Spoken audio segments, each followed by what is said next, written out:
Disclaimer: the information and education material contained herein is meant to promote the general understanding and dialogue of GAN's processing.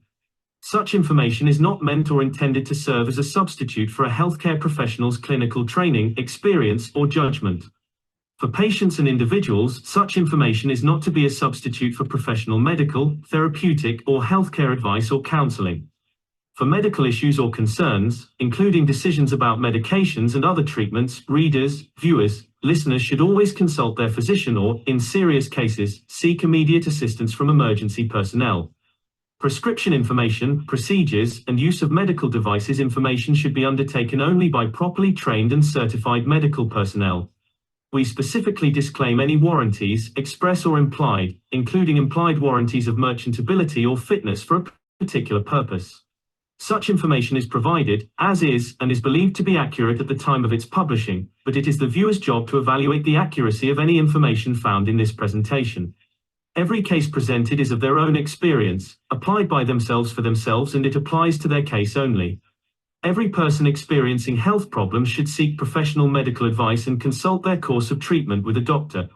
The processes of plasma balancing described herein are a natural process which supports the body but does not replace medical advice or therapies one is already subject to.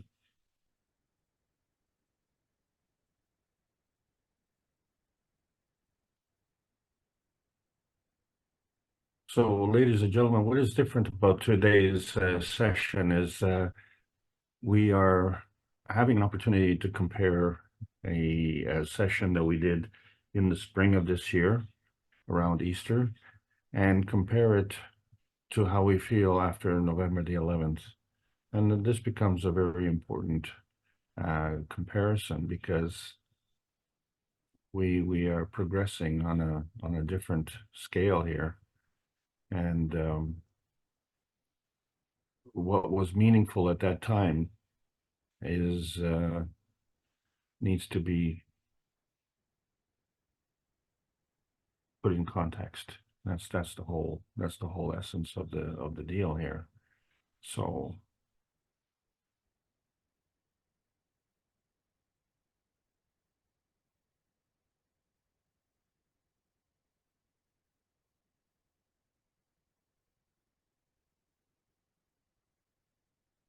and I do believe here we go.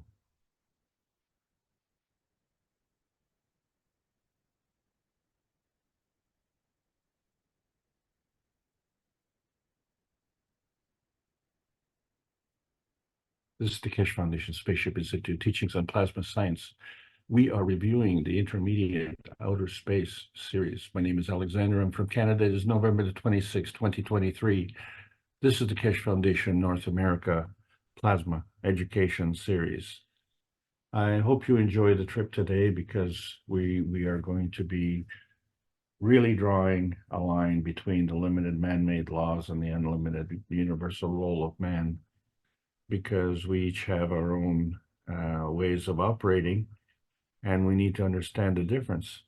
So one of the obvious ways is to understand that in our physical state, we are operating in the lowest energy state. And we can certainly understand the hesitancy of doing that because it's something that we're all familiar with. And despite the fact that we have for over a decade been teaching about the books of Meron Tevekoli Keshe, like book number 1, The Universal Order of Creation of Matter, and book number 2, The Structure of Light. And of course, there's book number 3, The Origin of the Universe, which strangely enough is not book number 1. But many of us have been here for a long time. But when we look at the percentage of the population that has absolutely no idea what we're doing, and has no idea that there is a plasma highway, and they don't know how to get on this plasma highway, and they're still looking for outer space and not understanding that this is our embodiment of our little pie in the sky. And so when we're looking at how we navigate through this universe, we're starting to understand that there are new rules. And so can you teach an old dog new tricks? Well, obviously, yes, you can. And how long does it take? Well, each of us are on their own path. And as we've opened up a new experience and in trying to elevate the soul, we have to understand that things that we held near and dear to our heart represented our soul, represented the inherent characteristics of the soul. So what we talk about the soul of the lover, but in context, and that context, of course, is in physicality. And so there's a new context, and that has to do with outer space. So on December the 22nd, where we're looking at a new type of context.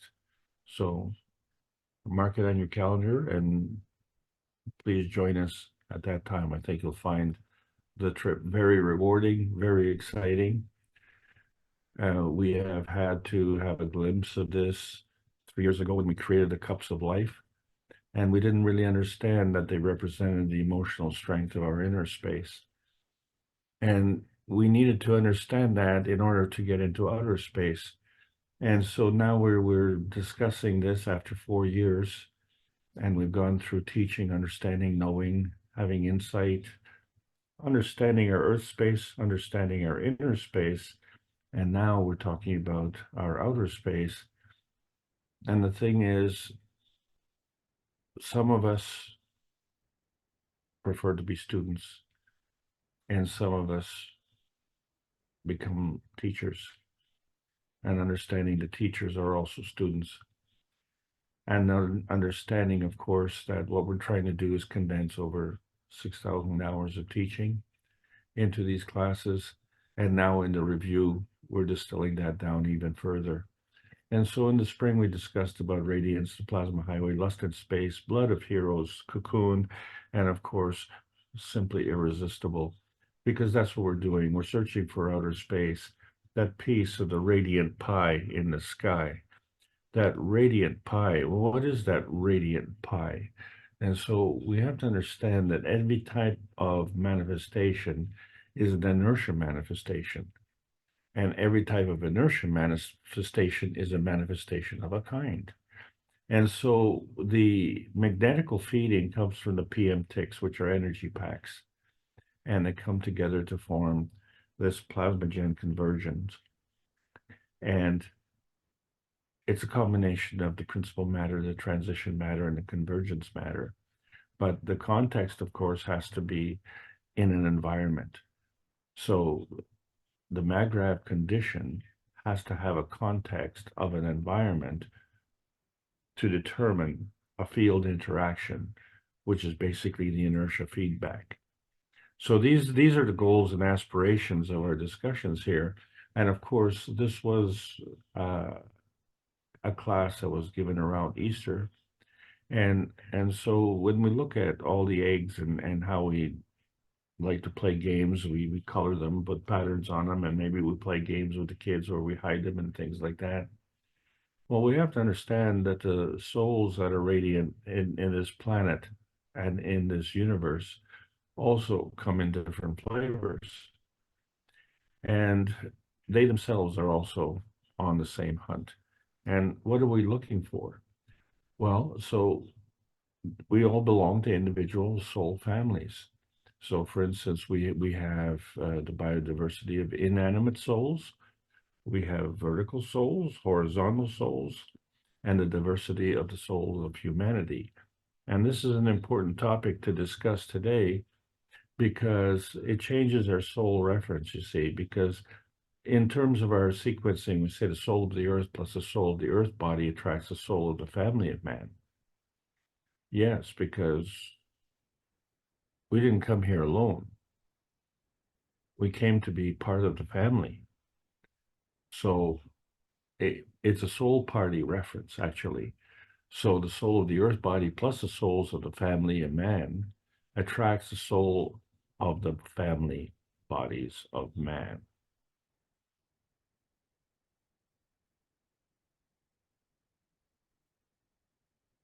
So now we have a humanity reference.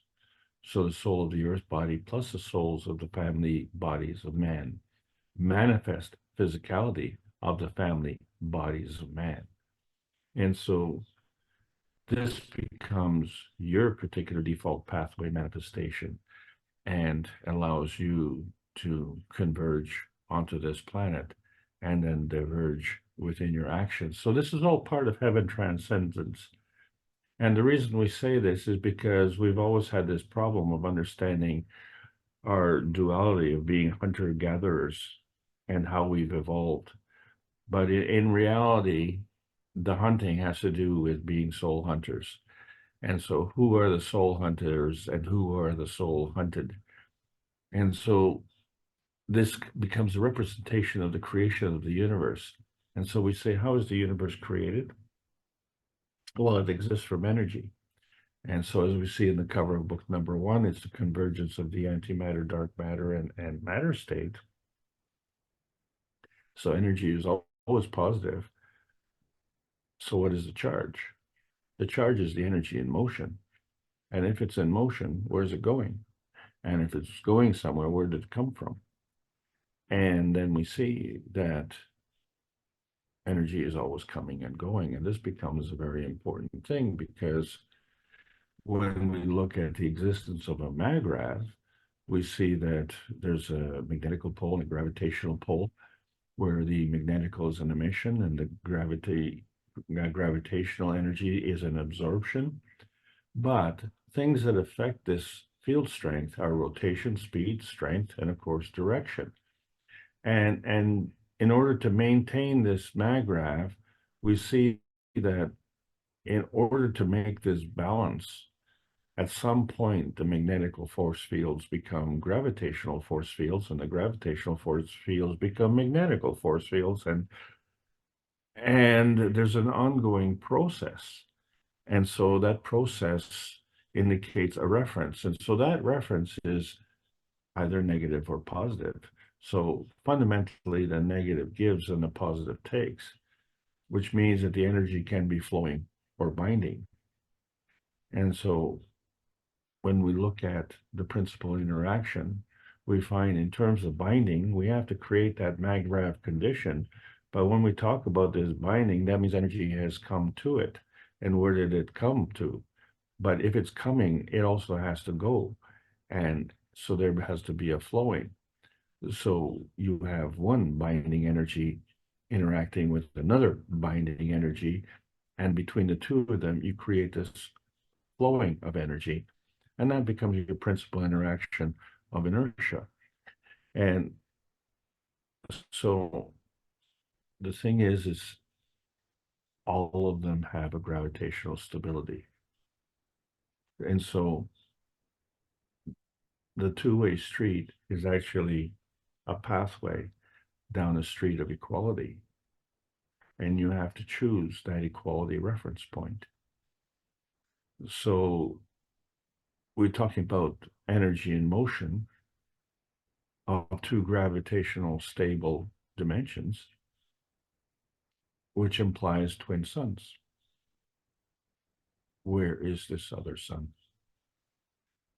So we have to understand the basic plasma feeding rule, where the higher strength field feeds the weaker strength. And so there's a sequence of order. So we're talking about attraction and repulsion, which we call magnetical and gravitational field forces, the magnetical feeding and the gravitational feeding back. But you, as the last man standing, has choices. And so you can either turn on or turn off this feeding. You can increase or decrease the strength. And obviously, as a result, you will either enhance or diminish your positioning. And so when we look at this core component of what we call either the plasmatic or the physical relationship, and so we have been taught that the electron is the magnetical PM tick. And then we have been taught that there's an atomic marriage between the electron and the proton, and it creates these gravitational rays. But in the process of doing that, we have created this twinity that we're talking about. And so the speed of the rotation of the plasma of the electron is dictated by the amount of magnetic fields which are transferred from the large twin plasma of the proton. And so these two are working together at all times. So therefore, when we look at the component of the neutron, the initial fundamental plasma, and we see the creation of the atom, which is the proton-electron marriage, the difference is what we call the decay process, and it's the release of the PM ticks. So the PM ticks are array, and they go into different dimensions. And so this becomes the dance of the rays, the ray dance of dimensions. And you are part of that ray dance because you're a radiance point. You are the radiant you. And so where is your launch field? Where is your landing field?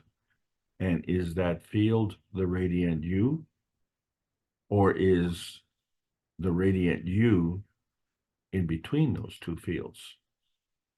So if we look at our physical structure and we see that the home of the soul of the cells on the brain level is in the middle of our head. And so we find that the emotions transcend different levels. And so we ask ourselves, well, where's the home of the emotion? And if we look at the heart, we find that it operates on a different level. And we ask the same question, where's the home of the emotion? And then if we look at the reproduction level, which is on another different level, and we ask the same thing, well, where's the home of the emotion? So we find that in essence, the left brain controls the right side of the body and the right brain controls the left side of the body. So there's a plasmatic crossover. And we see that as far as the brain food is concerned, this is a calcium plasma. And as far as the heart food is concerned, that is an iron plasma.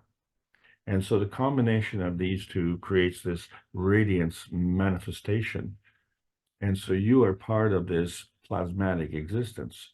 So your soul spectrum creates this feeding radiance and in turn benefits from this feedback radiance.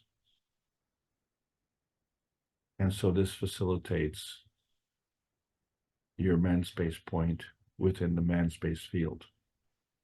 So this is an ongoing action. So let's look specifically at this magnetical plasma reaction.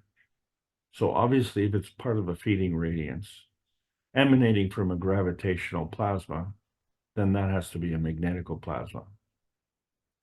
And since it follows the pathway around the basic structure, it has to somehow realign itself to be able to come back in. So this, what we've defined as a magnetical plasma, has to become gravitational in its path, on its course, because otherwise it can't come back. And I think this is a very important point. So it still is a magnetical plasma with relationship to the gravitational plasma within. But in order to be attracted to, it has to change its orientation. And so there is another emission, a vertical emission, and that's part of our feeding radiance. And a polar absorption, that's part of the feedback radiance. And so in its path, we are talking about having to flip the poles. So the radiance has to go through this pole flipping. So it's easy to understand the north and south pole orientation, emission absorption pole. But in its travel of the magnetical plasma, it also has to flip, go from a magnetical to a gravitational pole. Otherwise, it can't proceed. This is all part of the giving and the taking. And this is probably at the root of everything that we want to talk about here today, because we're looking at the gravitational stability of the MAGRAV condition. But we also have to understand that in return, there's a magnetical stability as well. And so in order to maintain this magnetical stability, first of all, you need a gravitational reference. Okay, well, I accept that. But what happens when you get into the plasma sea,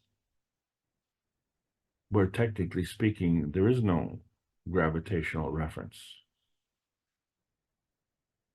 So within this plasma sea, you have to have a radiance stability. So within that radiance stability, you have this magnetical stability, which gives you the capability of flipping the pole from magnetical to gravitational in order to maintain the MAGRAV balance of the radiant stability, the radiant U. This becomes the most important thing because this is your inner space point within the inner space field. And so there is a vertical emission, but there's also a horizontal transmission. This is the dynamic field relationship. And why this is important is because all we've been talking about is you, but you have to understand that you are part of something on a position map. And so your position is determined by the emotion of position in a relationship to another emotion of position. And so the feeding radiance, as we say, was magnetical. In order for it to cross over, it has to entertain the gravitational relationship of the other MAGRAV field, which in turn has a magnetical feeding radiance, which has to cross over to the gravitational feedback radiance of the first field. So we have these two fields, one's a launch field, one's a landing field, and then we have this reality dimension in between, which is kind of this zero time travel. So we understand travel is going from a physical launch point to a physical landing point. But what if you have a thought? It's not physical. So how do you determine the landing point? Because you have no way of controlling the broadcast. All you can do is broadcast, and then the receiver would say, no, this is not me. This is not me. No, this is not me. Oh, yes, yes, yes. This is me. And then you make the connection. And so this is how we transcend the man-made boundaries of thought. And we can do this on a plasmatic basis. So this is where we're leading into what we call instantaneous travel, because we're talking about radiance travel. That's why there are no window seats in the reality dimension. It's instantaneous. So when we're going from the physical launch point to the physical landing point, we just can't go in physicality. We have to go in the magnetical stability of the radiance field. It has to be done to accomplish radiance travel.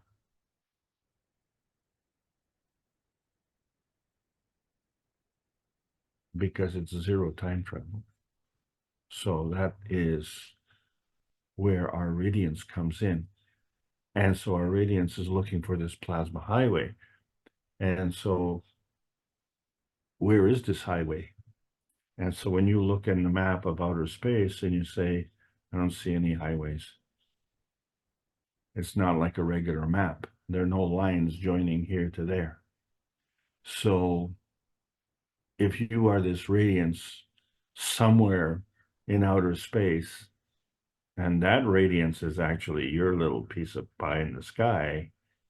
And you say, well, I'm out there somewhere, or I was out there somewhere, and now I've come to this little tiny red spot in man's universe, and I call it Earth.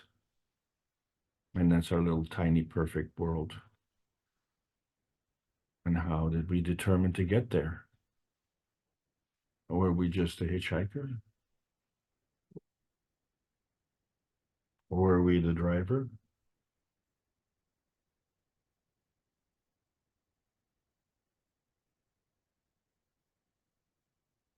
So many questions. I wish I could provide the answers, but I'm trying to provide context. Because what we have to understand is that from your point of reference, which is giving you your gravitational stability, the whole broadcast is a feeding radiance. So it broadcasts all around. And if it's broadcasting out, then you're not determining where it's going. And so this becomes part of natural creation. So if we have to understand that every single being is creating this magnetical radiance, it's all part of the natural creation. And so the natural creation stems from within, where you have the gravitational field forces in the inner space, and you have the magnetical core in your outer space. And so that becomes part of natural creation. And so we've now resolved an anomaly here where we're looking at the way of the Earth, which is round, and we have the plasma dome, and we have the magma sphere, and we are residing in that gravitationally stable biosphere. And when we look at our cells, they are created the same way. So there's a soul in the cell, and then there's a magnetical field around the cell, which is radiating its position. So we don't have any confusion here between kidney cells and heart cells and bone cells and any other cell. It's all very specific. So it's all following the same pattern. And so the feedback radiance then has its own pattern. And so, of course, that energy is also coming from all sides. So there's an interaction of the magnetical force fields that you are radiating and an interaction of the force fields that are being irradiated to you. And then we have this gravitational stability that comes from the magnetical force fields coming into the gravitational core. And so we call that natural decay. But what it is changing the energy level. So that feeding radiance, which is magnetical, has to flip over and become gravitational to become part of the feedback radiance. And so this is how you maintain your gravitational radiant plasma. And so the question then becomes is, where's this other energy coming from that is changing things? So we have to understand that there's different levels of energy. So when we talk about natural decay, we're talking about manifestation of a plasmatic energy to another manifestation of plasmatic energy, and eventually coming down to a physical manifestation. And so scientifically, we can look at carbon, which in its elemental field state, we call it carbon-12, but in its plasmatic isotope, we register it as carbon-16 or carbon-14. And so the radiant you has transcended all of these levels. So we have experienced all of these levels all of the time. And we continually do that. So that was part of the natural decay. So in the process, excuse me, having this natural decay, we have to understand there's equal and opposite natural creation. And so in that process, we are elevating from a physical state of carbon-12 to an isotope of carbon-10 and another isotope of carbon-8. And so we understand that these are all in different energy levels. So how do these energy levels compare? Well, the thing is, we're looking at the convergence of coming to this carbon-12, which is our physicality. So there's a gravitational coming down. And then, of course, there's a divergence, which is a magnetical growing up. And so we have to also understand that there's this in-between state, this transition state, because it has to be there, because there's no reason otherwise to go from one level to another level. So the reason to transition has to be there. It's automatic. And even though we can't see it, we're already having trouble seeing the magnetical stability of our feeding radiance, right? But what we have to understand is that there's a combination of the emission and there's a combination of the horizontal radiance. And so this creates this Magritte balancing. And you say, well, are you coming and going? Well, who decides? So you're the one who decides.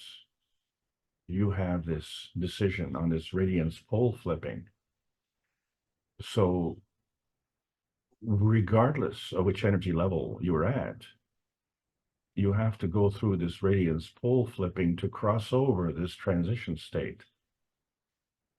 And so we find that wherever you're crossing over, you're creating a state, a radiance of inertia. So when we look at our emotion of presence and the position of our vision there, it reflects in the emotion of position. But what we also have to take into account the emotion of our vision. And that vision can come from any state, because that emotion of vision is our radiance inertia, which comes down this plasma highway. And this plasma highway travels best, like all highways, at the highest speed. And so that plasma highway is traveling between the isotope states of carbon-8 and carbon-16. So within this reference, we could say, well, this is the highest energy state. And so we've laid out the road on the plasma highway, and we need to learn how to navigate through that. So we learn about each state having a matter state, dark matter, and antimatter energy level. And so we see that the transition states, which are the soul emotion of vision, become the soul of the man and the soul of the body. These are the transition states. So somehow these two come together and create the physicality. So we're looking at this conversion. And so when we add the isotopes together, and on the plasma highway C16 and C8, we come out with C24. And if we look at the lower level, interesting, still plasmatic, but we have a combination of C14 and C10, which is still C24. So a funny thing happens when we go into our physical materialization, we're in carbon-12.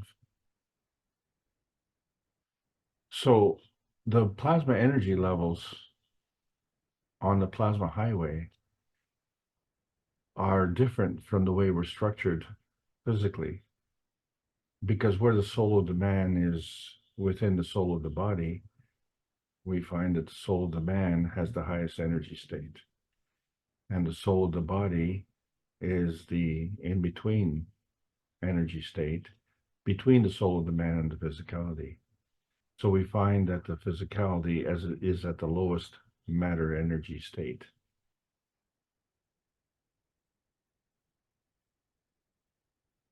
So the on and off ramp to the plasma highway has to follow these energy paths.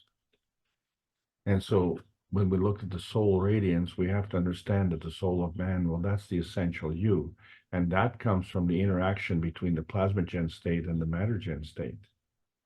So it's the soul of the body, that's the surrogate you, that's the interaction between the plasmagen state and the environment state. Once you have determined the environment state, then we can talk about our physicality. So, and our physicality seems to be lust in space. And that's one of the things that we have to identify as being part of our limitation, because, you know, we all want to keep our eye on the pie, but is it just a piece of the whole pie? Or do we dream of bigger pies?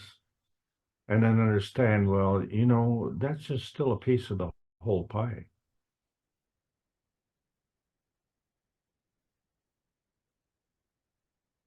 Because wherever we're at, we're just a small portion.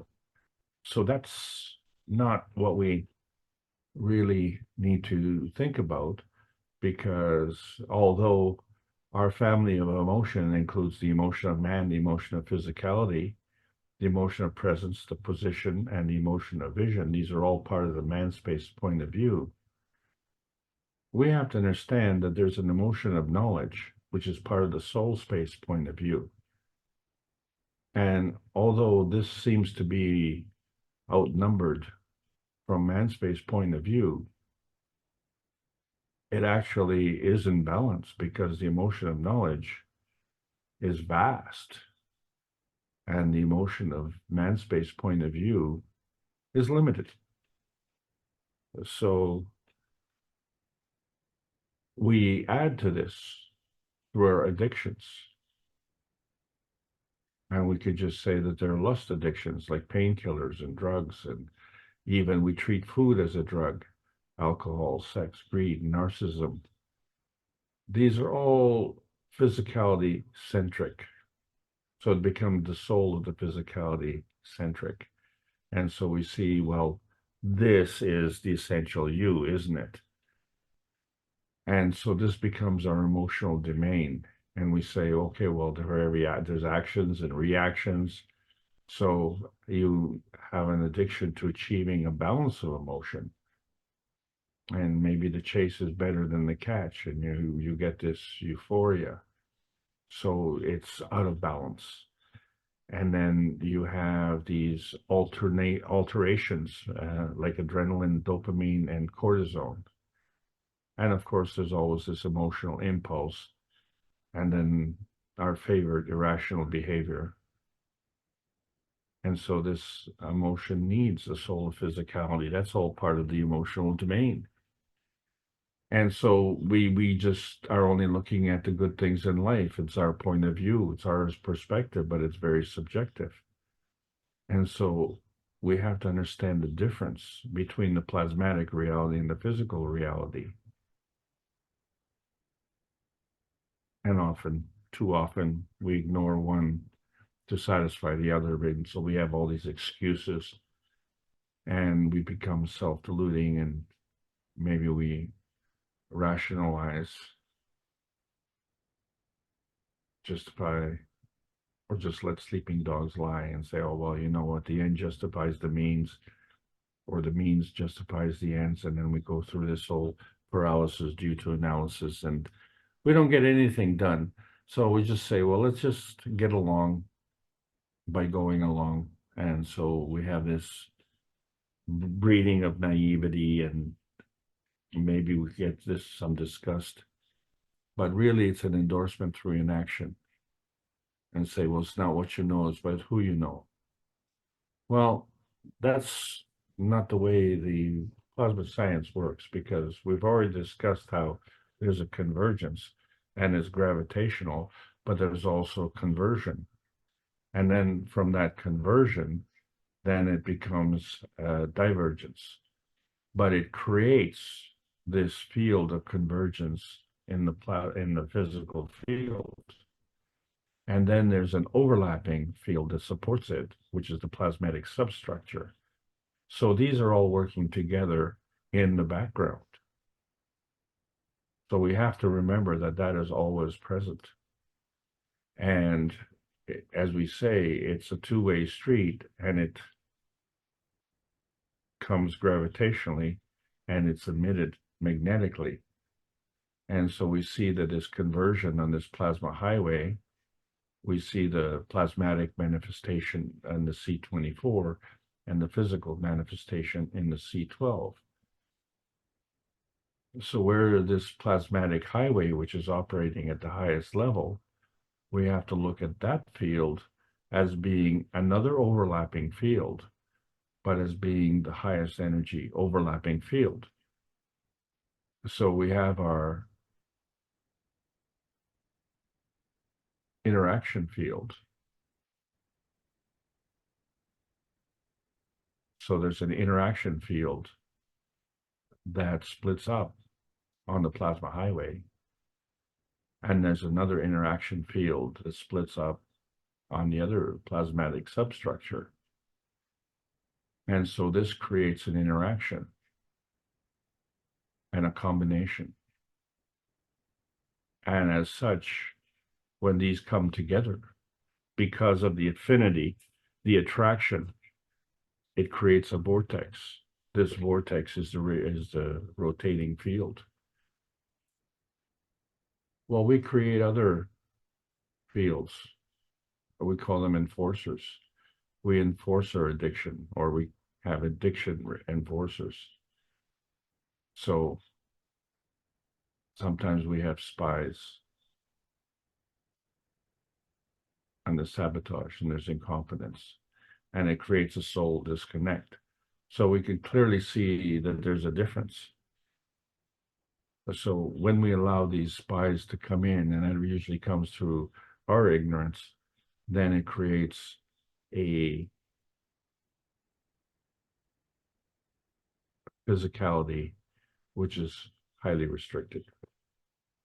And this physicality feeds into vices like pornography, mind control, slavery, and trafficking, and of course that favor money.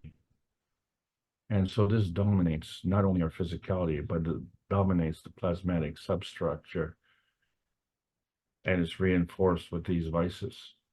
So this becomes the currency of exchange.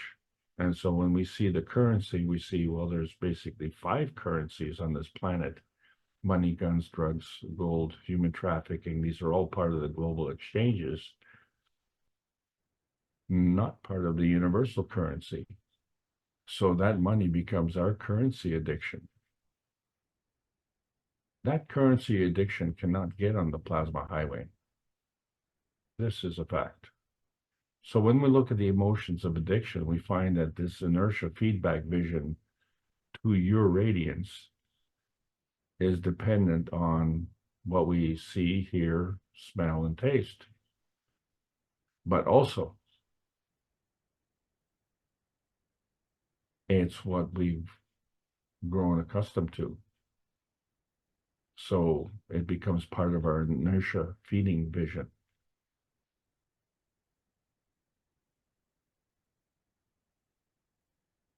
This is not part of knowledge in motion. Within knowledge in motion, there's a family reference, and there's another family reference. Well, what's the difference? The family reference of where you came from, the family reference of where you're going to. And you become the radiance reference between those. So to maintain your radiance, you have to take what you need and give what you don't. And so you absorb to enhance your soul, and you emit to enhance other souls. So this is very different from what we call gene modification, because we talk about engineered genetics or reverse engineered modified crops, modified humans, and modified morality. Well, with the plasma science, we can return to the source. And the reason for that is because we're able to go on that plasma highway. So when we look at the embodiment of the soul, we're all making choices. So, there's power versus money, there's power over money, there's, your ranking opinion, maybe you're self-delusional. And then, of course, there's this perfect storm that affects us all, where we experience the undermining, the deceiving, the self-destruction. So the true power is when you are your own healer. And so how do we do that? So if we understand the basic soul sequencing, where the soul of the sun plus the soul of the earth attracts the soul of the man, then we find the problem that we're having here is the welcome mat is the missing link. The welcome mat is the on-ramp to the plasma highway. So don't get lost. And understand that when people ask you, well, what is plasma? You have to define it. It's a kind of energy state, and they're different energy states. So most of us have the point of view of our Earth space, but we don't really understand our Earth space because we can't find our inner space if we don't understand our Earth space. And so this becomes the key to the gateway to outer space, and this is the whole purpose of life. And if that is not important, well, then nothing is important. So as we find all these field forces coming together, to be held in a field, there has to be rotation, and the speed of the rotation affects the field strength. And so there has to be a speed of relation. And so these relations come in different strengths. So these different strengths accommodate these field relations. So the Earth space is a kind of energy state, but the plasma is bound to the ethos of the universe. So right there is a conflict. Right there is a point of a problem. So in order to understand these relationships, we have to see a balance between the gravitational and magnetical field forces of what we call a maggrav. And that becomes very stable. So when we look at the scientific responsibility and we see that's one aspect of it, the spiritual responsibility is another aspect of it. The plasma science needs to bring these two together and add to the knowledge. By adding to the knowledge, that affects the rate of change. And the change is absolutely necessary if we're looking to create a balance. So we have to change our field relationships from an adversarial versus a coexistence type of state. So we've introduced in our Earth space, we can say, well, that's our nano awake state. And in our inner space, that's our nano gap dream state. And so where science meets the soul of man for peace, well, that's our outer space. And we're never going to get into outer space if we don't overcome our soul of limitations, which are anchoring down into our emotional presence, because we see that as the midpoint between the emotion of past and the emotion of future, not understanding that the field forces between the feeding from the sun and the feeding from the planet creates this field force of inertia, where you as an independent variable can prosper and progress. And you have to have the trust of the universal field forces of energy and overcome what we have, this man space of abuse, which we've derived from this hunter-gatherer duality that we see. So we've had scientific abuse, academic abuse, spiritual abuse, social abuse. It affects your radiance. It becomes radiance abuse. And so we are all soul hunters to a certain degree. And so we see one of the best ways is to harvest the souls by double crossing.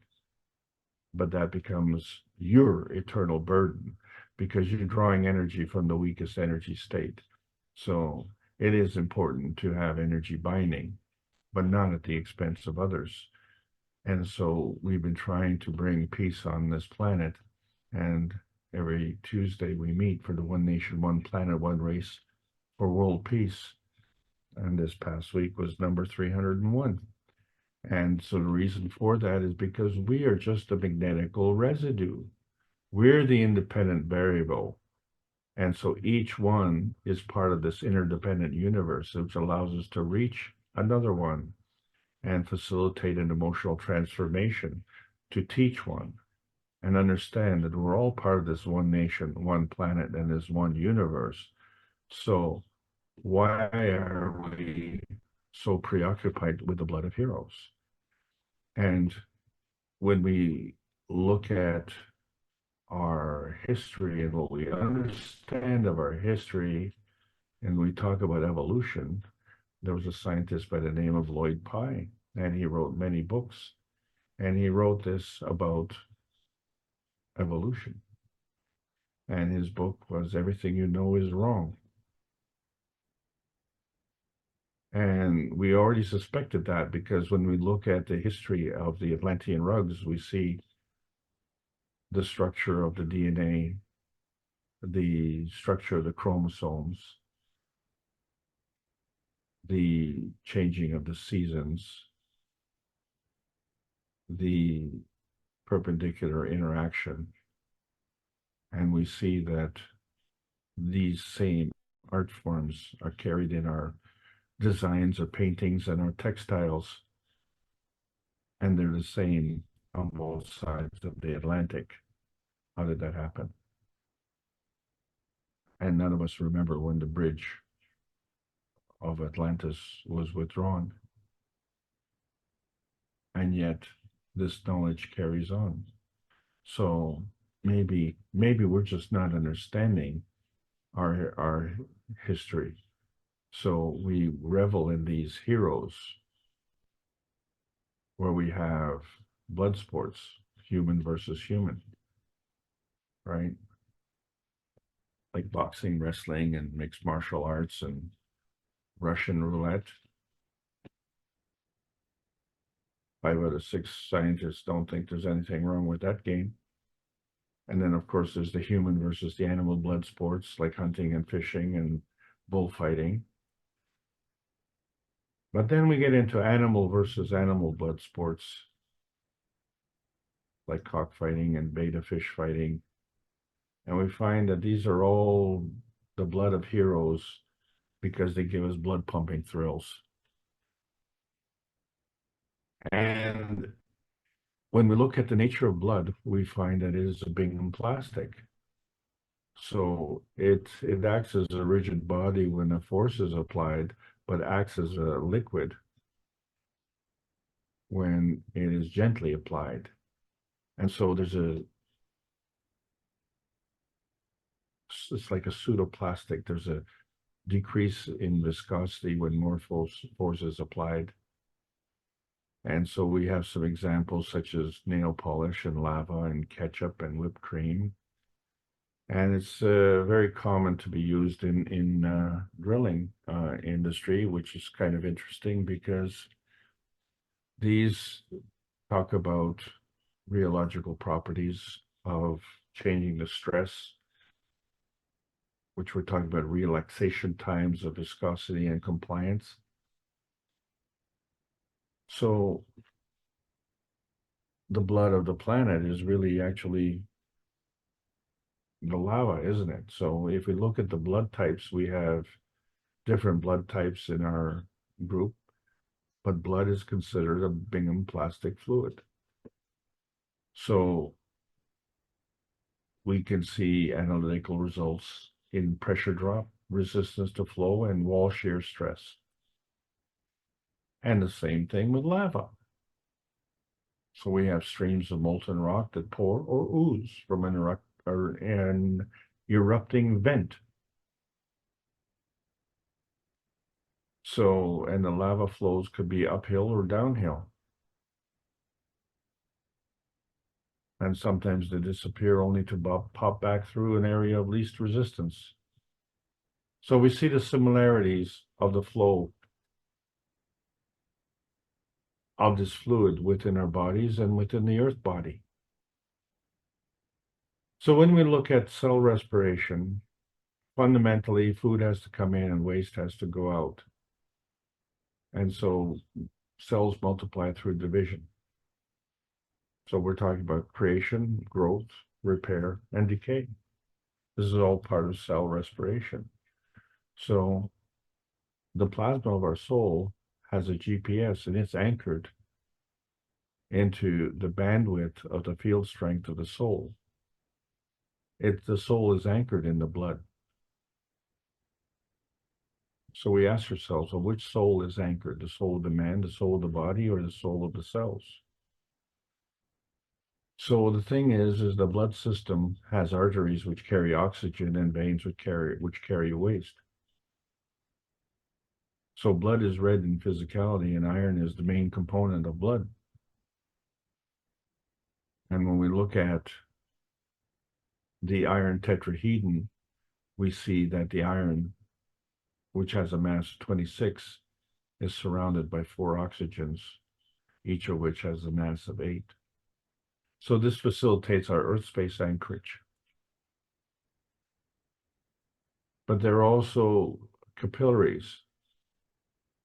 And so the aerobic blood is healthy blood.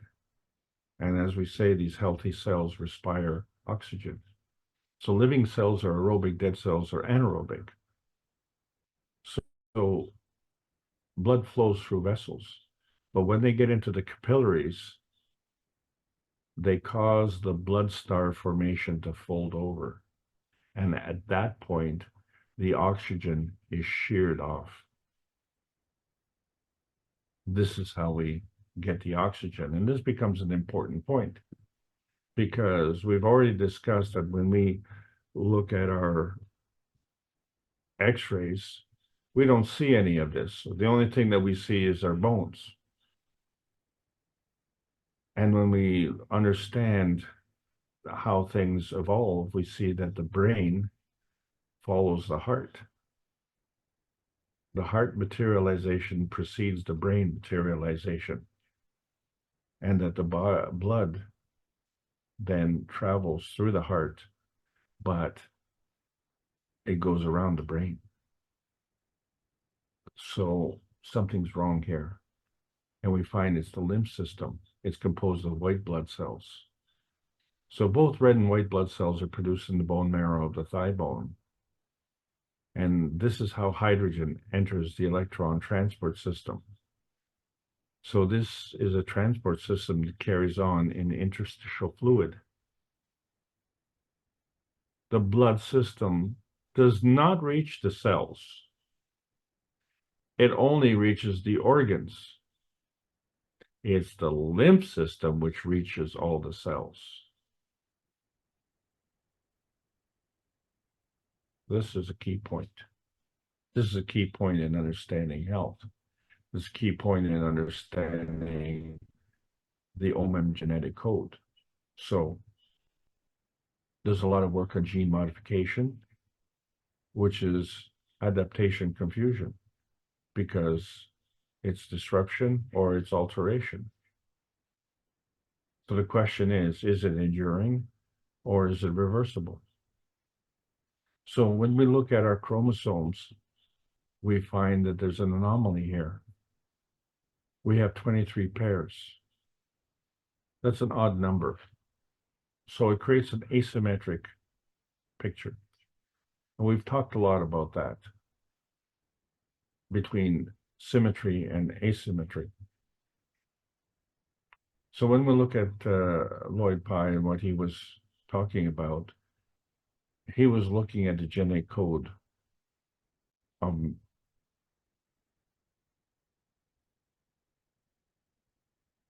shall we say, the ape family. And what he found was that all primates have 48 chromosomes, and that is symmetric. And all humanoids have 46 chromosomes. That's an anomaly.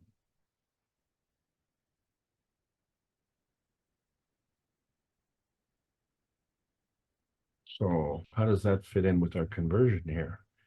Because we have 24 carbon on the plasma highway, we have 24 on the plasmatic manifestation in between, and we only have carbon 12 there. And we see how this conversion is working through the gravitational and magnetical field forces. And they have these interacting fields, which also have to exchange energy, and they create this vortex. But there's an asymmetric anomaly we only have 23 chromosomes.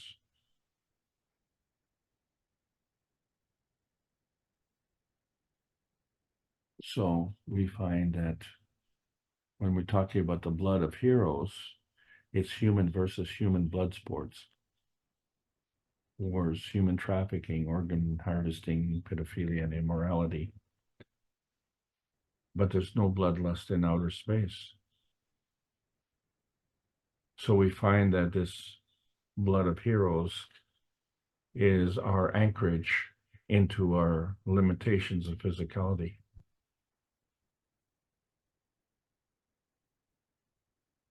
So what is a cocoon? Because the interesting thing when we talk about transmogrification, we don't have to change the environment. We have a caterpillar that changes into a butterfly. Or we even see a pumpkin seed go into a pumpkin. So a cocoon is to protect themselves or their young as they develop into adults. So that includes some moths, butterflies, earthworms, and leeches. They all make cocoons. And most butterflies form a chrysalis, not a cocoon.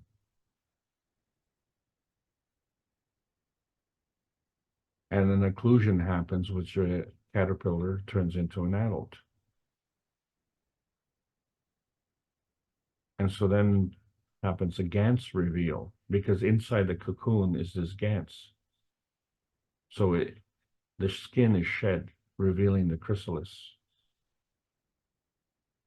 So during the time that's in this position, I wonder what the caterpillar is dreaming.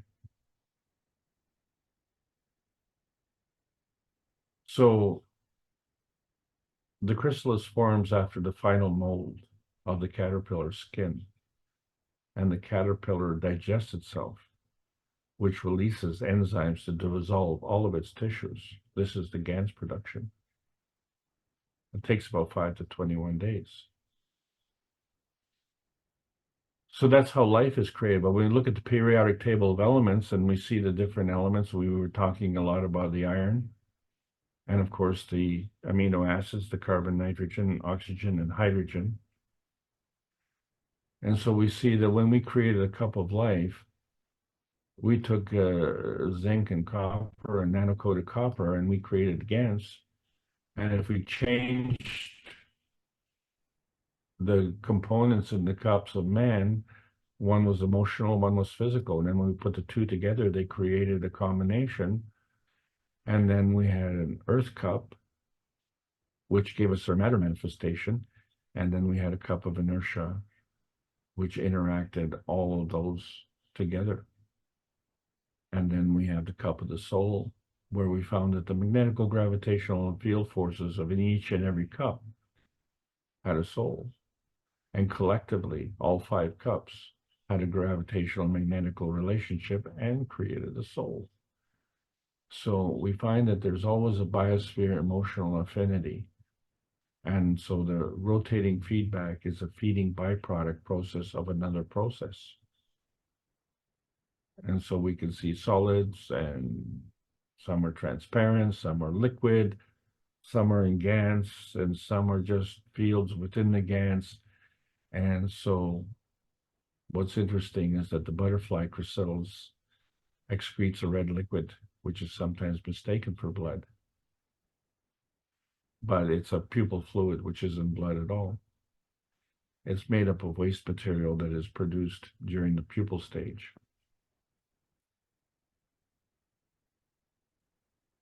So then there's another anomaly, and this is silk. And it's a fibrin that contains amino acids.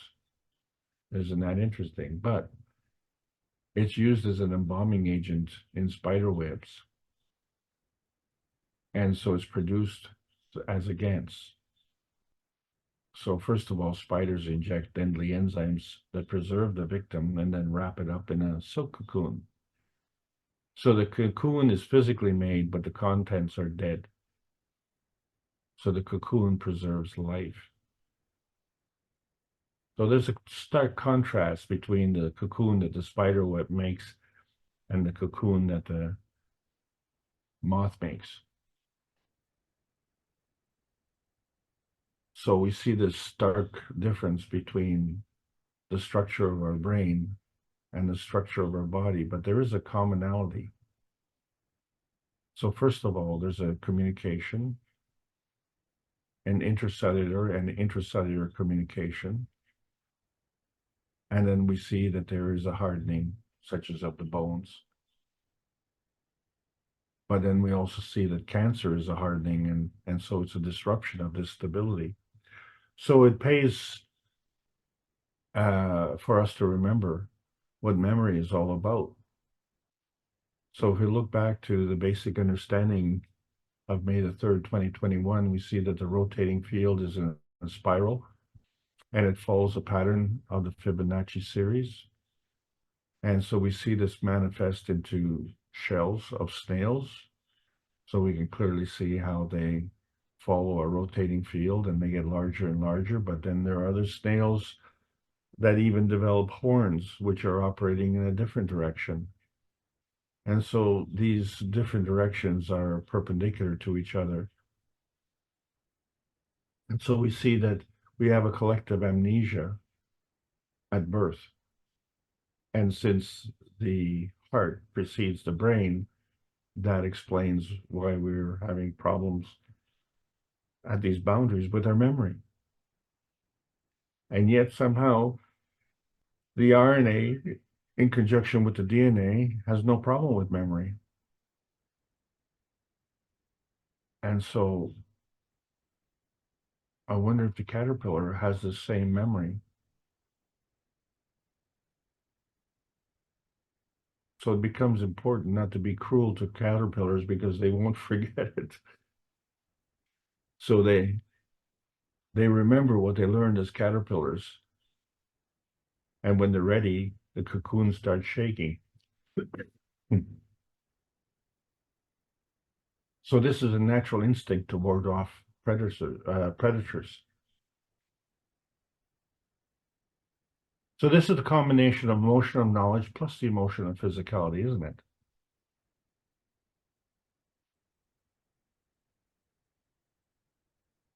So this is all part of growth. And as the spirals grow, maybe we grow a larger prison. And this all becomes part of our Gans conversion. And so we see the similarity in how our nerves grow, where the myelin sheath grows around the axon, and with each rotation, our memory grows. And we see the similarity between how we went from a chain link of atoms into monatomic atoms. And we see the similarity with essential fatty acids. And so this is how we cross these memory boundaries, right? Because in death, the anaerobic bacteria digest the body. So the same bacteria in the body, which was facilitating life, is now assisting the death. And so that memory is ingrained in the DNA and RNA. So therefore, the soul has to be able to grow as well. So we see the unconsciousness and consciousness relationship. Well, we see the awareness and acceptance, knowing and learning, awaking and maturing. So this liberates earthbound prisoners. So we are sentient beings. And so as sentient beings, they grow, they have awareness, they have sensitivity. And we say that we're all organic, means it's carbon-based. But the earth is inorganic, means it's silicon-based. And it also grows. Therefore, it has a soul. So where does this sit? So when we look at these hidden patterns, we have to understand that maybe we have this hexagonal pattern in the center.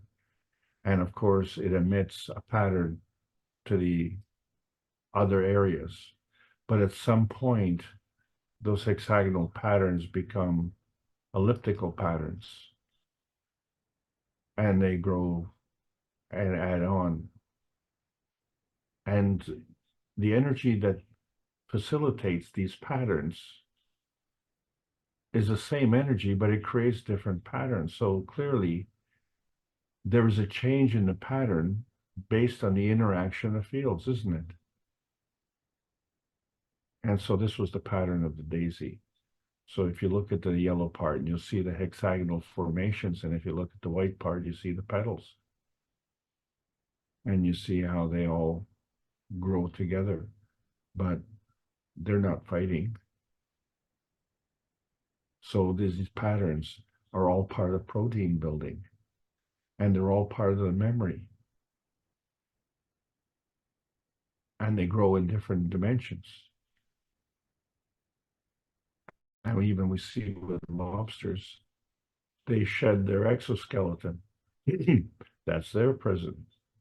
But then they go into hiding and they do the same reveal because that exoskeleton is their cocoon. So the body is soft to expand to a new growth state. And at that point, then the shell hardens and the lobster can come out. So we see that children do not need to shed their skull to grow. So we as adults have been able to grow the skeleton prison that we have. And some even grow outside of the head and grow horns, like moose. But these are all part of calcium. And so now we come to a really important point because calcium has these features where it's water soluble, it's also water insoluble, and it's also sometimes in suspension in water. So there is a calcium GANS. And so we see that we can go from shells to skulls and from the inner space of cocoons. And so this all becomes part of our gravitational stability. And if we understand that point, then we will truly resolve the anomaly and understand that we're just not seeking gravitational stability, but our Earth space is our man space cocoon. And so this is just part of the journey.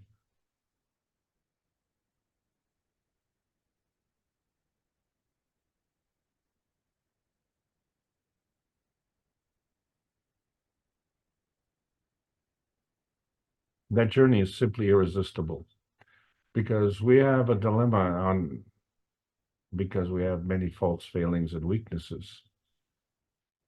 So we have to understand there's no such thing as an immoral soul. There's an immoral man and a disconnected soul. So when we look at the soul and we say that it's operating at the highest energy level and it's operating with the soul of the body, which is at the next energy level, and the interaction of those two creates the manifestation of the matter energy level. But if there's disconnected, we're not getting the whole picture. So we could be getting a different inertia picture. In other words, we have these overlapping fields and the plasma highway operates at the highest level. And when we see our chromosomes, they're operating as an asymmetric anomaly, which means that these are in the intermediate stages that allow us to transition different energy levels. So the plasma highway operates at a C24, and the physical highway operates at C12, except that we procreate.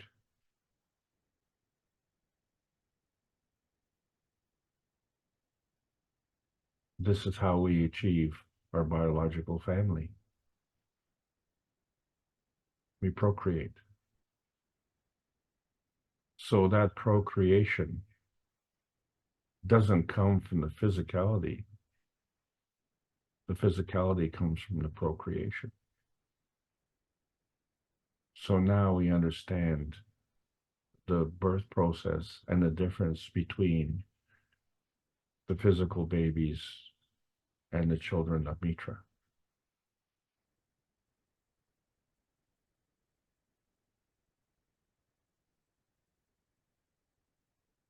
These energies follow the plasma highway. So this relationship that we constantly fighting with, like the duality of the fields and the photons, the particles and the waves, the soul of man and the soul of the body, or the inner space of man space and the inner space of environment space. All of these relationships and their dualities, we understand that the solution to our dilemma is that the immortal soul can be a moral man.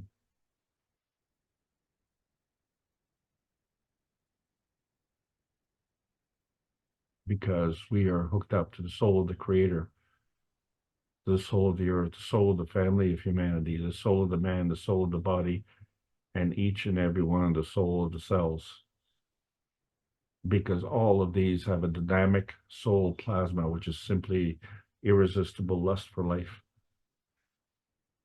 And what's really interesting is that we have these excitable visitors who are following this reverse dreamscape which we've created, and they're coming from some reality dimension, and it is their simply irresistible dream.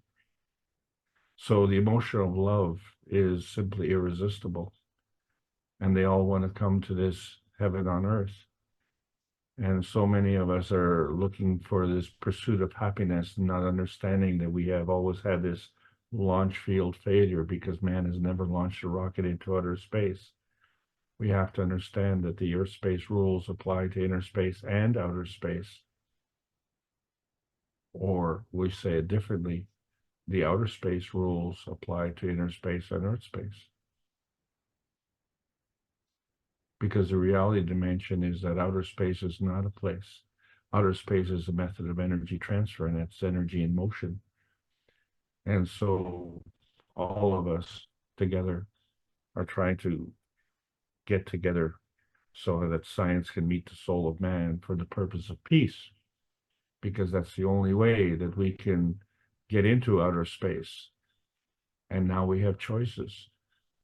Since December the 16th of 2022, we have choices on how we can transmute into outer space, enjoy the gracefulness of our inner space and the bountifulness of our earth space.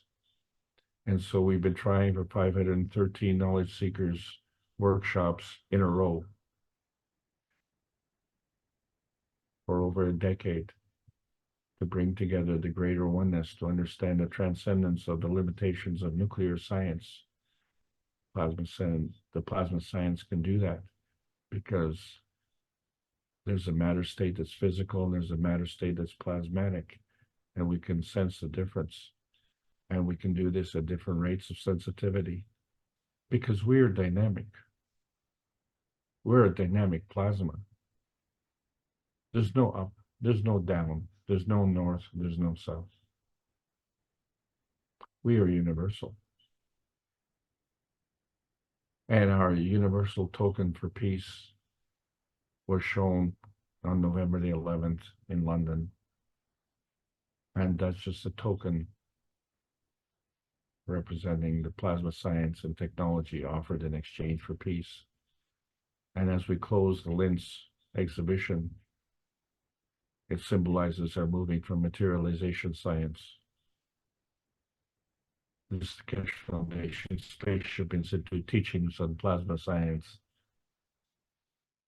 welcoming all the beautiful knowledge seekers. Life's learning lessons transmute your outer space preference and sentimentality. And you can only achieve that with the World Peace Treaty. So sign it in physicality with a pen. Sign it with the blood of heroes, and you'll be the heroes. Sign it with your soul. The dilution of motion allows fields of life choices to be free from boundaries or abuse. And your ethos is your GPS positioner. I'm sorry. Your ethos is your GPS position on the peace roadmap. And the universal community is your travel guide. And this comes to you at the speed of love, which manifests and determines your inner space emotional constructs. So it's the earthbound soul family that seeks physical and emotional gravitational vitality.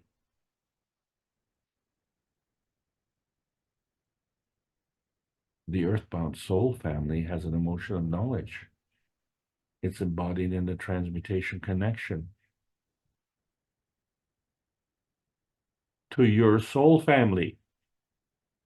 It connects equally to the Universal Cosmic Rays Freedom Broadcast Channel, which is the broadcast channel of inner space of your soul family.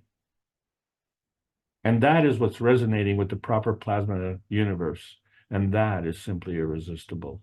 Plasma science needs to continue to be delivered in exchange for peace on Earth. So welcome to the new outer space age. That's the end of this trip. I hope you all enjoyed it. Thank you so much.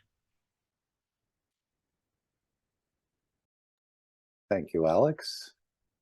Thank you all for listening. And again, it just seems this knowledge can go on and on and on, and I think it does. So we continue to pick up small bits and bobs. As a layering effect, we're continuing to add to the knowledge for ourselves. Would anyone like to start a conversation or ask a question? Or bring something up that maybe you've understood and you want the others to understand more? Or something you haven't understood and maybe someone can help you or explain a little more from their perspective of understanding.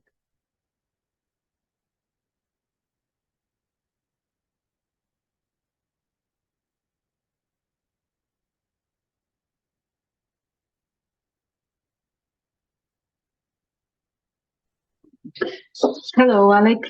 Hello, Mark. Hello.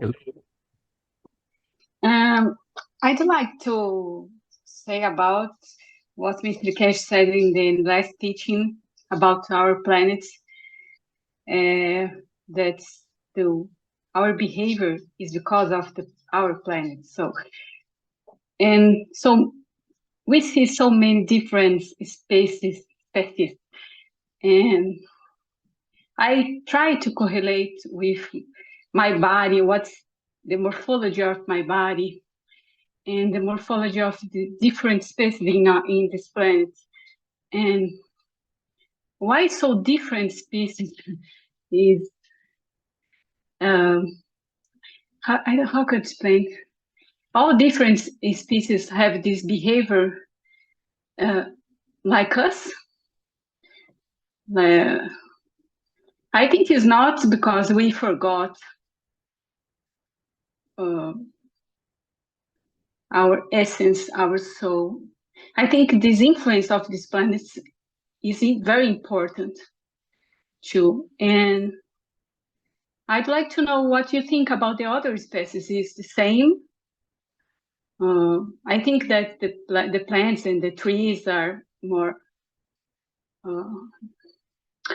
have more connection with their souls, but we have many different species. So I'd like to know what you think about it. Thank you. That's a terrific question. I would like to draw attention to the last video that Mark showed, where while he and a group of knowledge seekers were in London on November the 11th. And of course, they were present at that meeting, and they were, it was unknown to them what was going on with the Brazilian community. And we see a very profound difference between what the Brazilian community did there and what we've been doing on the soul travels. The difference is the soul family. So why we were so emotional, and we were emotional. If you look at the testimonials, there's no doubt about it. I mean, as crazy people were, I think Brazil had 19 cell phones operating. Almost all the knowledge seekers in Canada were in on the meeting, and which is not saying a lot because there's not many of us, but it's a very, very strong group. But the Brazilian group is a really huge group, and they worked very, very hard to bring this together. And so I don't know how they connected everywhere, but obviously a large country like that needed a lot of connections, and so you can see how much support the whole team got. And collectively, that whole team generated an awful lot of emotion because that whole team patched into the Peace Dome. And the Peace Dome, being the dome of peace for the planet, is also patched into by the humanity family. So collectively, without knowing the details, all of us felt this strong emotion. So it didn't matter where we were. Some of us were in Germany, some of us were in Canada, US, Brazil, Argentina, just to name a few countries. But there were many, and they stayed for the full session. And it was also brought up earlier on today that when we went into the soul classes on Friday, that even those who didn't go to those meetings could actually feel the energy.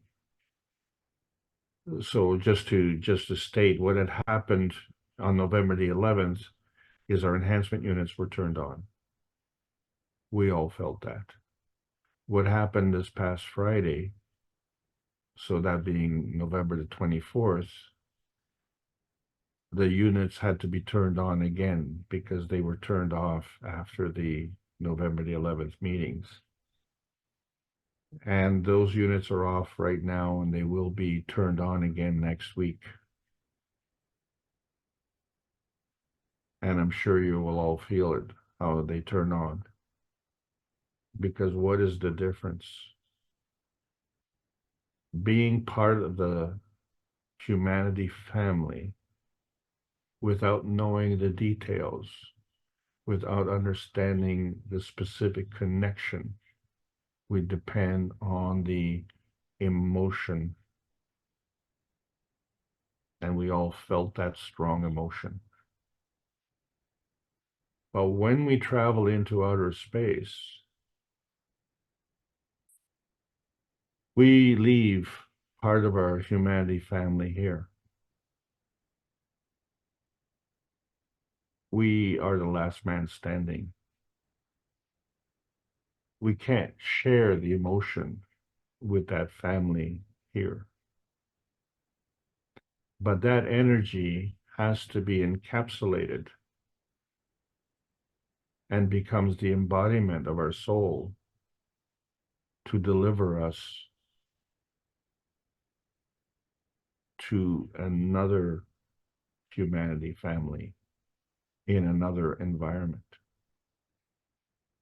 Which is to say that the humanity family of the launch point is the same in terms of nature as the humanity family in the landing point. And so the reflection of this difference of the collective family within this environment has a very, very strong emotional connection. And that connection is to the family, to the environment. So as travelers in outer space, that energy is converted along the plasma highway to lead us to our destination. So you have touched on the very most important point in outer space travel. So thank you very much for your question, Claudia.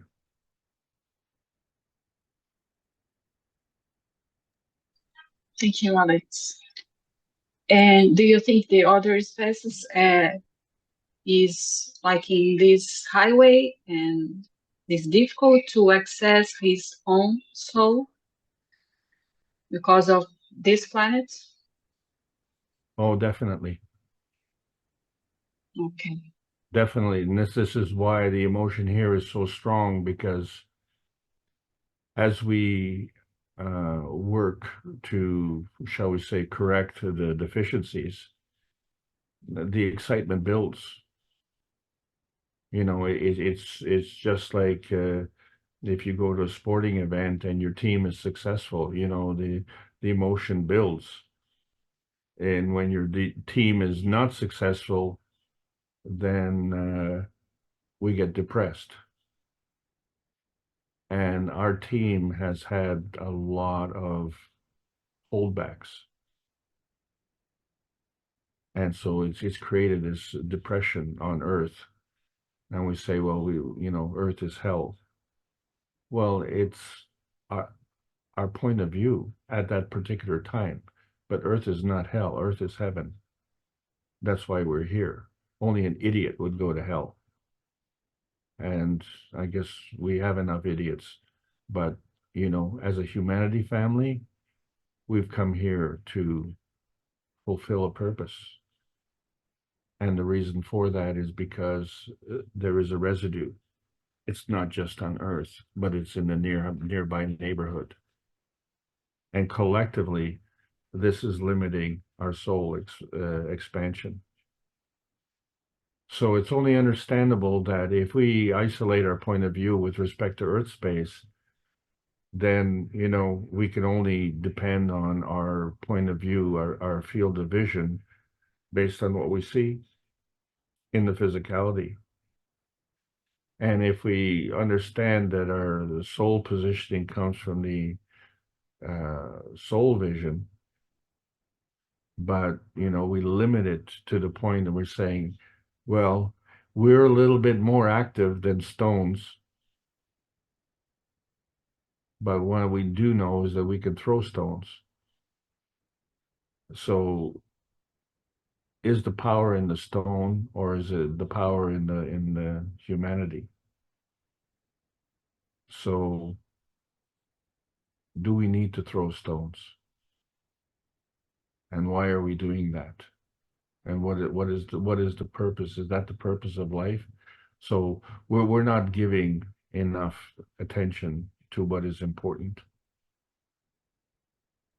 So the whole purpose of understanding this today, and I was so excited to do this particular review, is because it demonstrates the difference of what is limiting us.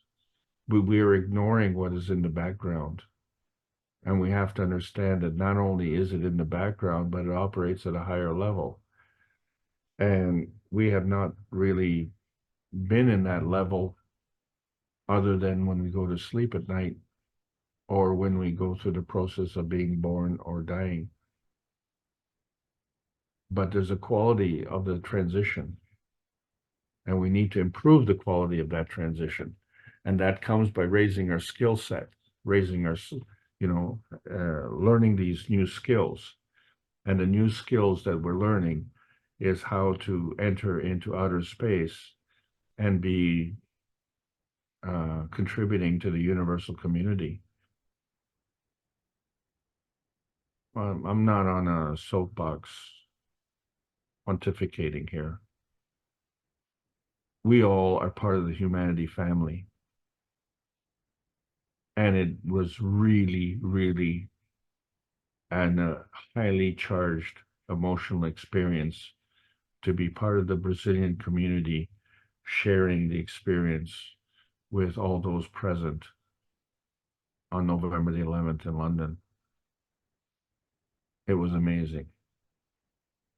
And it was very, very strong. And, they were tears of joy, because we all know the earth is crying. We can hear it with our souls. Thank you. Thank you so much. All righty. Thank you, Claudia. Thank you, Alex. Anyone else would like to join the discussion? Raise a point, make a comment, take exception to something you heard? Or if something was opposite to what you understood?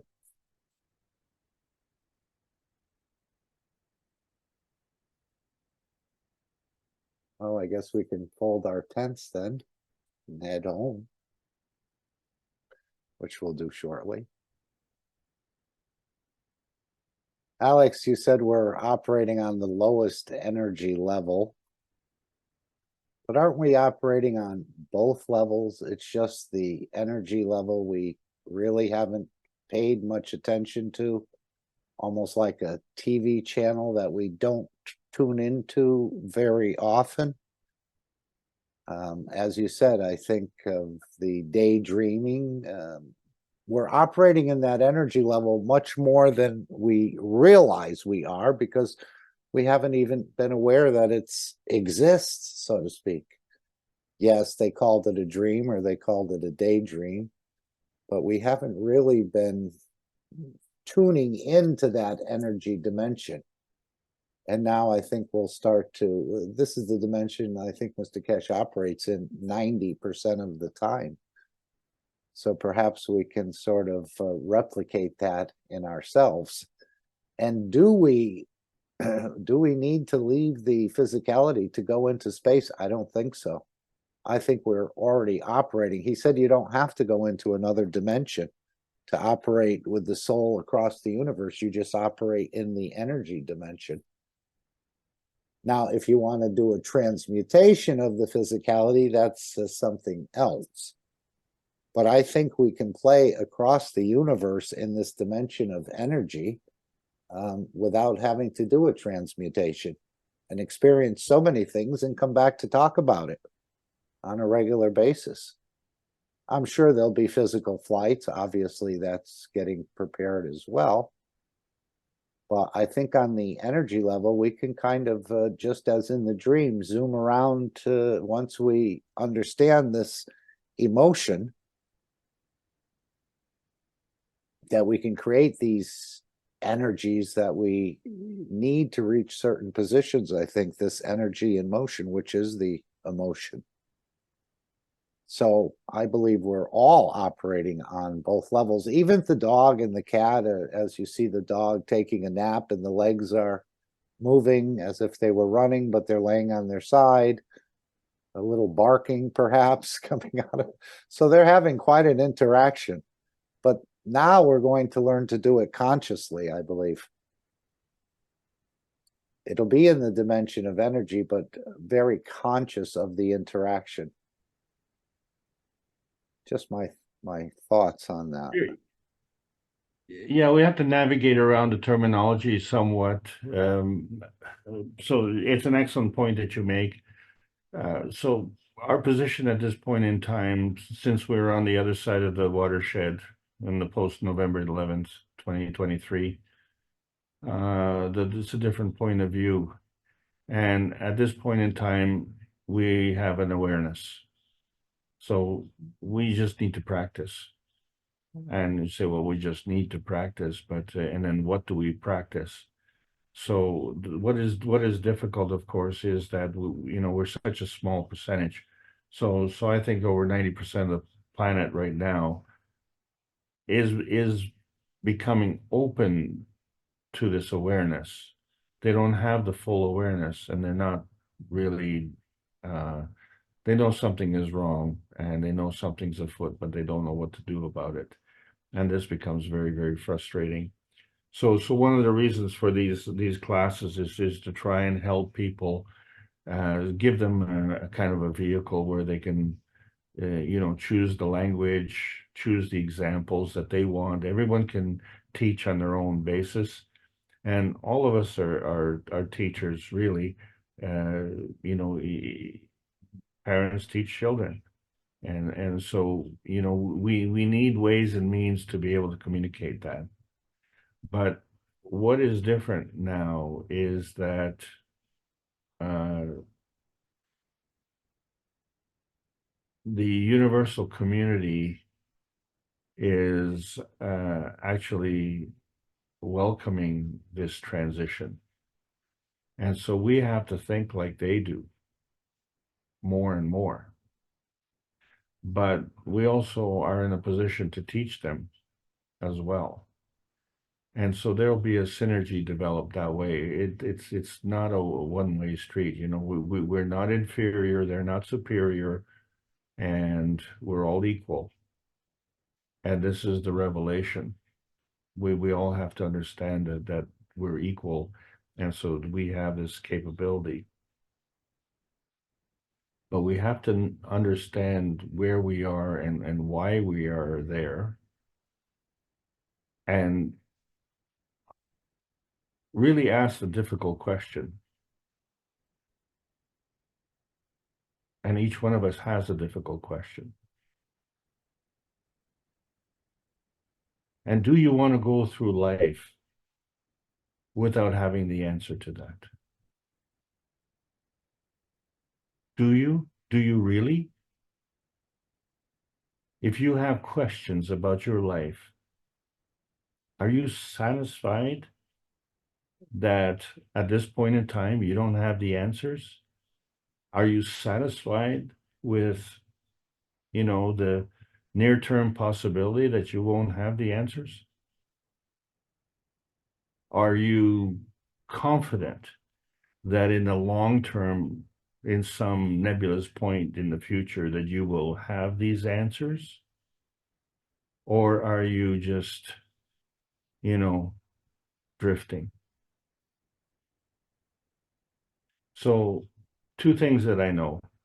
When you gather more knowledge, and let's say any activity, whether it's sewing or playing soccer or, you know, whatever skill that you want to do, whether you're a scientist or someone, a woodworker, it's more fun. When you know, when you learn, it's more fun. And when it's more fun, you want to show others because you want to share that fun. And so if you want to restrict that growth, then you kind of become miserable, because that's what you're spreading. You're spreading misery. And it's counterproductive. And that is a lesson also. So I think we need to understand this lesson of how we can be counterproductive. And we need to understand that we don't have to be counterproductive, because that becomes an individual choice. As such, if we embark on a path of being counterproductive, others have a choice to accept your counterproductive nature. And nowhere are we seeing this more than in the nature of food security on this planet. So those who are enhancers provide, and those who are terrorists deny. And we have an individual choice on which side we operate on. And what we have to take into consideration, that the benefit or hindrance or penalty comes to you. No one else has to, shall we say, dish out the punishment. It becomes self-inflicted. Right. So that's judge the yourself. Yeah. There's no creator sitting at a judge's table, unless you're a fake one of those. So let's say, you have a series of questions, but some questions are beyond your range.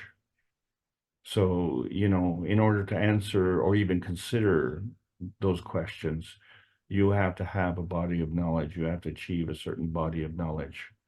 So, this is what the education is all about. So we have to grow incrementally, and once we get there, we will grow to the next stage. I would like to specifically just elaborate one point, if I could, Mark, please. There was a question about inbreeding, and the thing about it that is not understood is that when you bring two field forces together, so the inertia field is a combination of those two field forces, and it's a combination of the energy within those field forces.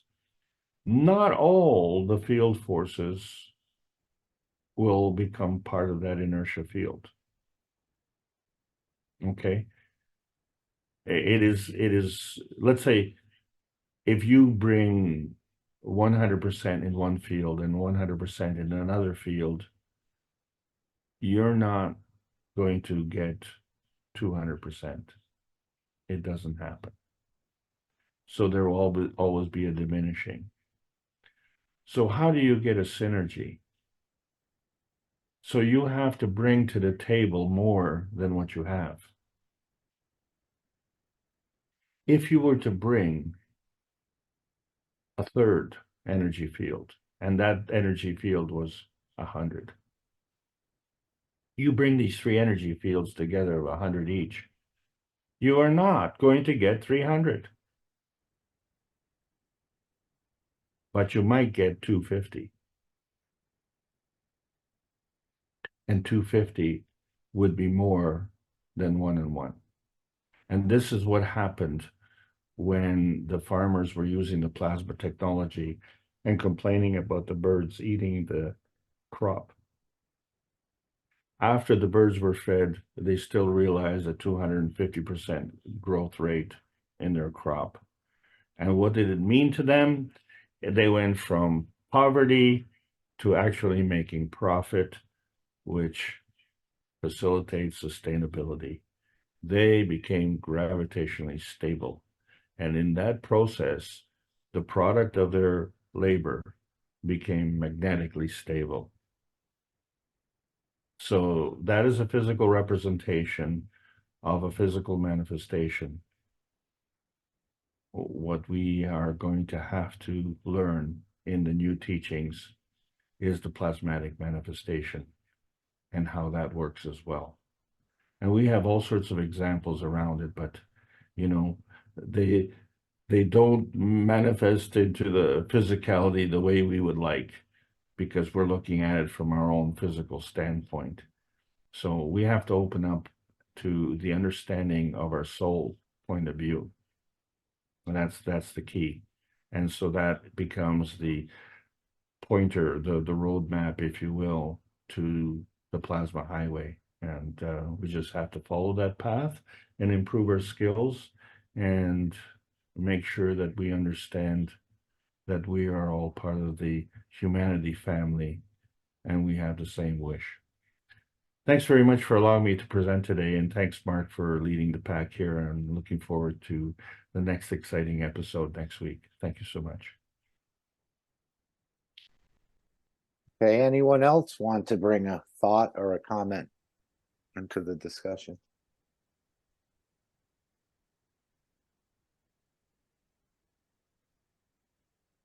These rug designs that you mentioned, Alex, are quite interesting. These shapes, was someone trying to tell us something without saying a word, or did they just like that sort of design and the person overseeing No. the carpet was saying, well, where did you come up with this design?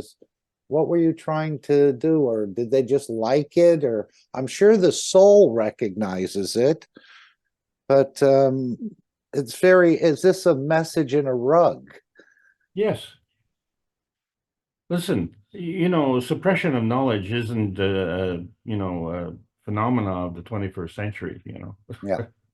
Okay, Okay. this has been going on for millennia. So how do you transfer the knowledge? So if they burn the books or whatever, so you put it in your clothing. Uh, I went once to there was a what do you call it? A display, a show in Toronto, and I went there with my mother. And on the way to the show, there was uh, a rug display, not part of the show. It was just on the outside. It was a massive rug display, and it was all these Persian rugs. And it was really funny because we went in there, and I could clearly see that, you know, they had seasonal changes. They had DNA, they had chromosomes, they had all of these interactions and the different patterns in the rugs. And I thought, well, I was there with my mother, and I asked her, what do you think of all these patterns? And I said, well, yeah, they're nice, and uh, we grew up with those patterns because I was a kid playing on a carpet in Canada, um, following out these patterns, but I didn't know what they meant at the time. So I thought, well, maybe my mom knows the meaning of these patterns, and she actually didn't know. So when I pointed out to her, I said, "There you go. There's the four seasons. There's the different animals. There's the different crops. There's the different temperatures. And there's the DNA. There's the RNA." And she says, "Oh my God." She says, "There it is. I could see it plainly now, that every single carpet was an educational design.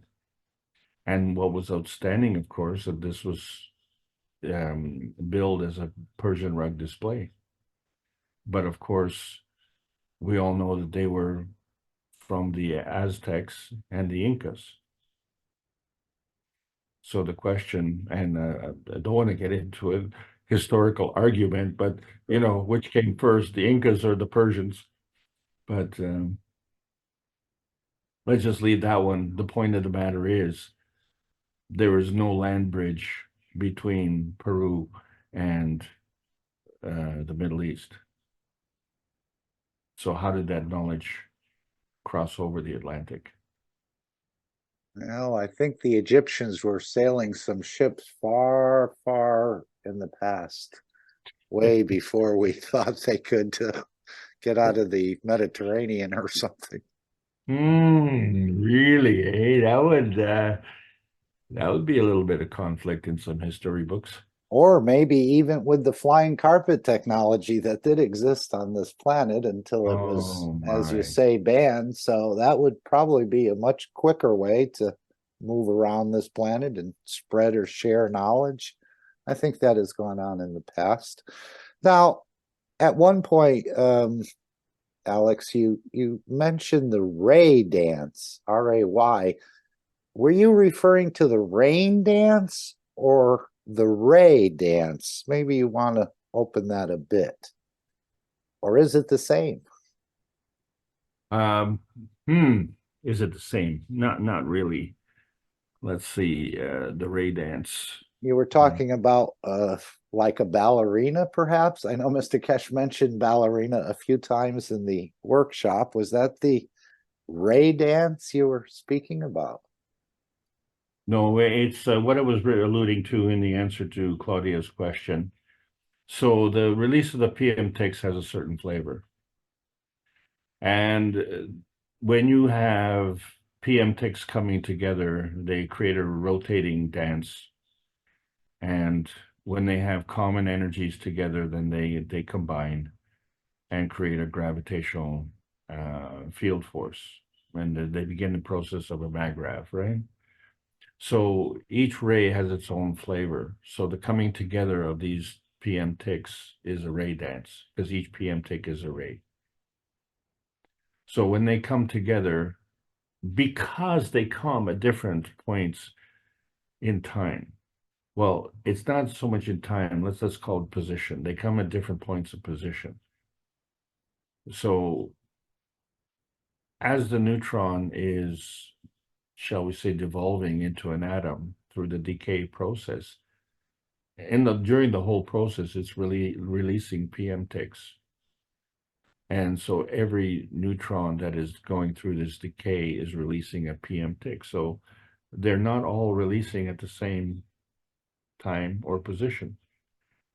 It is that factor which causes the difference in the flavor. So the PM ticks coming from the same decay process will all be different because they're all coming from a different point of position. And when they interact, they will not just interact with themselves, but they will interact with other rays coming from other positions. Right? They're all coming from all different directions. And they're Still all coming sounds from like different a wavelengths. rain dance to me, in a way. No, it's Metaphorically. a ray dance. It's definitely a ray I dance. know.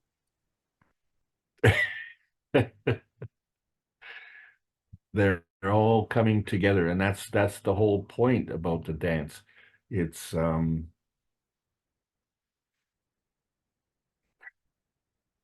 the dance, some PM ticks leave, other PM ticks arrive. So if what you consider a magrav, and let's say for discussion purposes, you just say, oh, well, there are 8 PM ticks in this magrav. And let's say in a different position, you look, oh, there's 8 PM ticks in that magrav still. Well, no, they're not the same 8. It's a different 8. Because in order to maintain the magrav, there has to be an emission and an absorption. And when there is an emission, that's gone. So to replace it is an absorption. And that absorption is not going to be the same PM tick that was emitted. This is the key. This is why one day you produce a certain type of GANs, and the next day you may not produce as much. Or another day, there'd be a slight difference in the color. You say, well, I didn't change anything. Well, yeah, yesterday and today are 2 different days. And although the Earth rotates around the sun, when it comes full circle, it's in a different position. That's the point. So this is what we have to take into account. It's very difficult to say if you're a fabricator and you have a, you know, you're making a bumper, let's say, or a fender on a car. You have to look at it as a bunch of atoms that are teaming on the surface, giving and taking energy. And you have to understand that a metal part on a vehicle is extremely gravitational. But in order to maintain that gravitational process, there is still an emission and absorption. So you say, well, that looks pretty hard to me, and that looks, you know, pretty solid. Well, yes, it is. However, if we change the relative field forces, that metal could dissolve.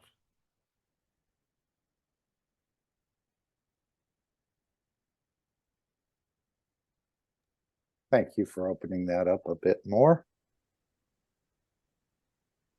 Anyone have any final thoughts? Something you wanted to bring that you've been holding back? I find many times when I do that, somebody mentions something later and I said, gee, I could have added something to that if I would have said what I wanted to say at the time. But sometimes I don't always do that. But I'm learning more and more to be sort of following the soul's impetus to bring something or share something that I think may not have any meaning to anyone, but then we find out later it is connected.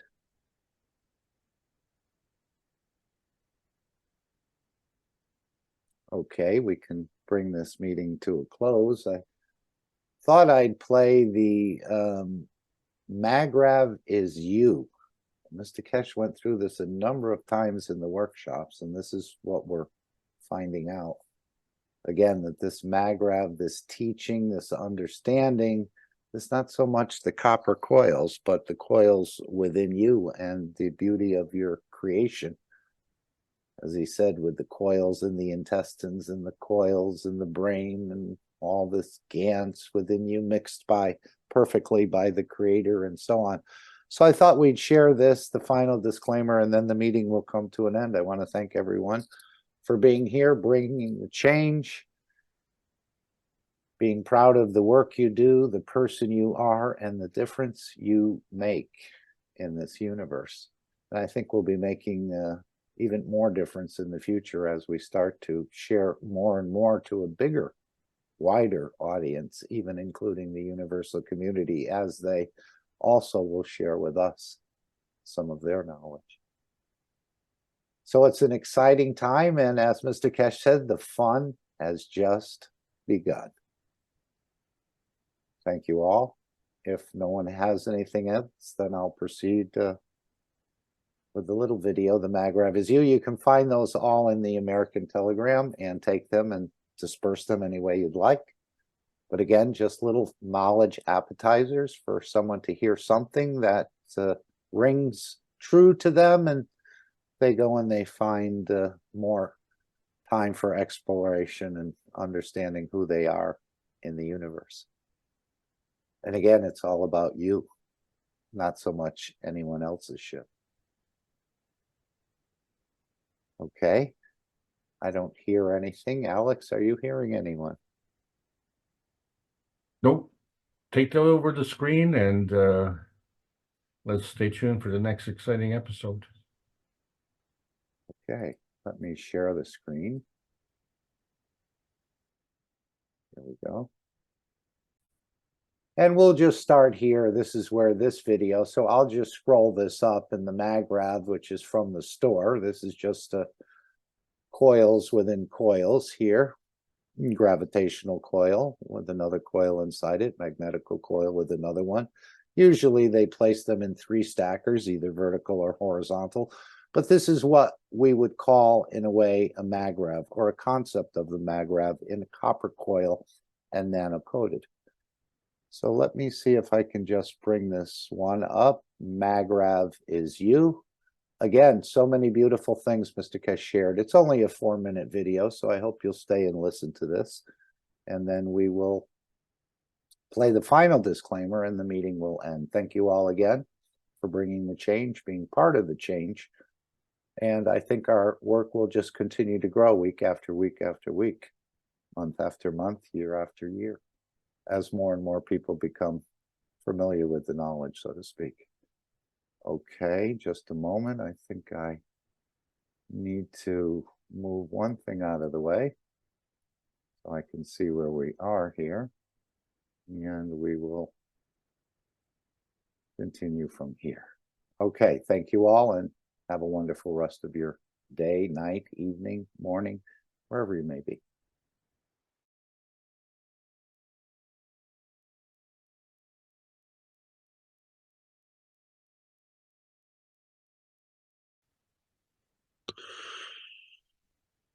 Now let's see how many of you understood that you came here to see magravs and reactors, and you never realized the target was you from the beginning of the time.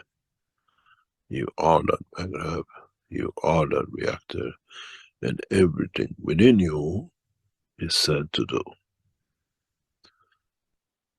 If you have not understood something, I give you a clue. How the magrav is created out of you.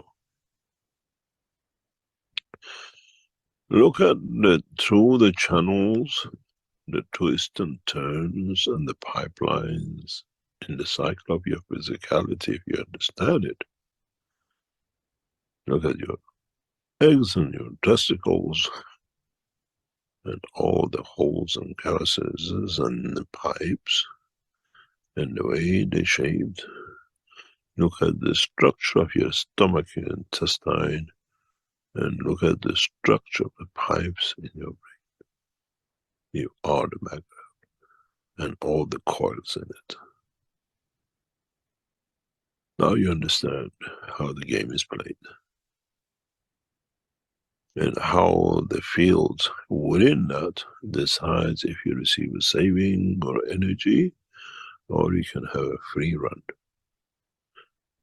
Those of you who looked for matter state, physical dimension, energy, plug yourself into the wall. And those who understood about the work of the energy transfer in the dimension of the soul of the man sit on top of the magra, as I said many times, and feel its energy. Either way, you are the system. Either way, it's the soul of the system which counts. If you stay in the dimension of physicality of the man, you still that blue magra on the table. And if you understand the energy transfers and existence, you're connecting to feed the whole of the universe and environment from that. Now you understand. The game has been played in a full cycle. And now it's for you to understand how to play with this dynamic, physical, beautiful life. It does not need another dimension. It has another dimension, the dimension of the soul of physicality, to test itself. And then how to radiate. And then how to become part of the totality. As I said, we are universal teachers. We can teach in the same classroom as in the village, as I said last week. A toddler in the same room as this class has only one room. And to the boy who sits to go to university, and even we can bring the education of university and the PhD in the same room. It's just that if there is enough seat in that room, as the knowledge is the same and the teacher the same. Now you understand. You are that vessel. And your conduct by the ethos of Mitra decides your position, the place, the time. And if you understood and elevated your soul, understand the position of it, to become that passenger of the universe.